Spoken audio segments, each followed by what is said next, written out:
Արդյոք Սևրի պայմանագրի տակ ստորագրած երկրները Ֆրանսիան, Իտալիան, Բելգիան, Հունաստանը և մի շարք այլ երկրներ կկարողանան մի օր կյանքի կոչել այն։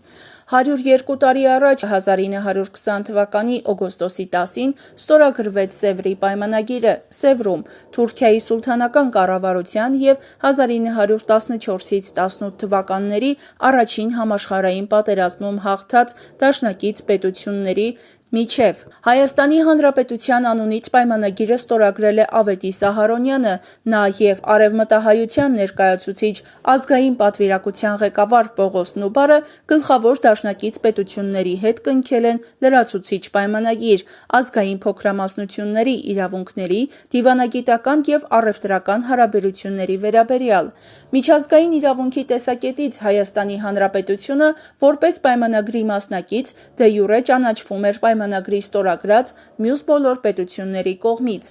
Սևրի հաշտության պայմանագրի հիմքում դրվել էին 1916 թվականի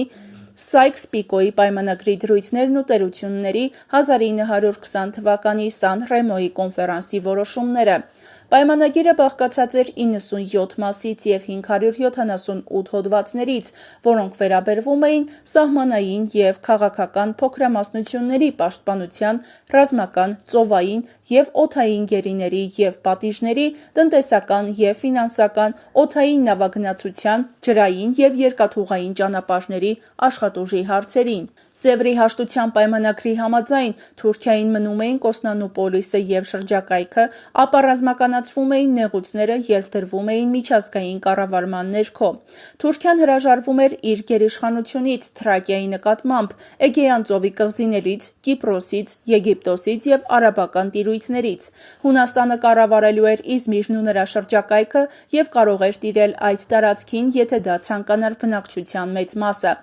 Ասիական Թուրքիան սեղմվում էր մինչև արևմտյան Անատոլիայի սահմանը, Հեջազը անկախություն էր ստանում, իսկ Եգիպտոսը, Պաղեստինը, Սիրիան ու Միջագետքը Ազգերի լիգայի միջոցով որպես ենթամանդատային տարածք հանձնվում էին Մեծ Բրիտանիային ու Ֆրանսիային։ Սևրի հաշտության պայմանագիրը շատ առումներով հեշտացնում էր Մերձավոր Արևելքի շարունակվող շահագործումը եվրոպական տերությունների կողմից և ուղի էր հարթում լրացուցիչ վարչական, իրավաբանական, ռազմական ու տնտեսական վերահսկման համար։ Սևրի հաշտության պայմանագրի Հայաստան բաժինն ընդգրկում էր 88-ից 93-րդ հոդվածները։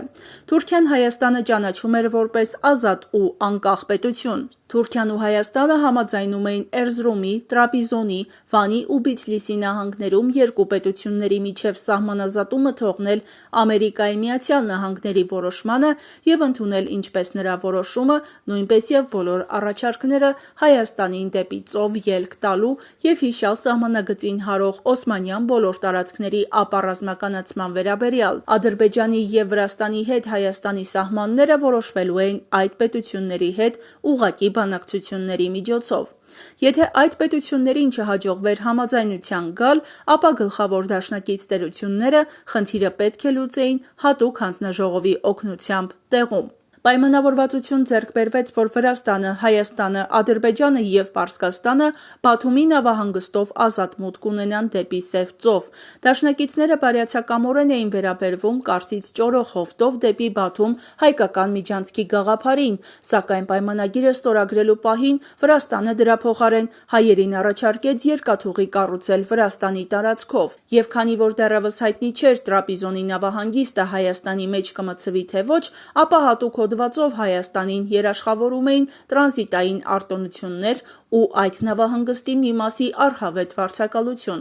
Հայաստանի արևմտյան սահմանն ըստ Վուդրո Վիլսոնի նախագծի մինչև Սևրի հաշտության պայմանագրի ստորագրումը ԱՄՆ նախագահ Վուդրո Վիլսոնի նշանակած հանձնաժողովը ուսումնասիրել էր տեղագրությունը, տնտեսությունը, տրանսպորտը, ջրային ռեսուրսները, առևտրական ճանապարհները, ժողովրդագրական և մյուս խնդիրները, որոնք պետք է հաշվի առնվեին սահմանները որոշելիս։ Հանձնաժողովն իր հանձնարարականները քննարկման ներկայացրեց 1920 թվականի սեպտեմբերին, իսկ ԱՄՆ նախագահն իր որոշումը եվրոպական տերություններին հանձնեց նոյեմբերին։ Նրա որոշման համաձայն Հայաստանը պետք է ստանար Վանի և Բիթլիսի նահանգների 2/3-ը, Էրզրումի գրեթե ամբողջ նահանգը, Տրապիզոնի նահանգի մեծ մասը, ներառյալ նավահանգիստը։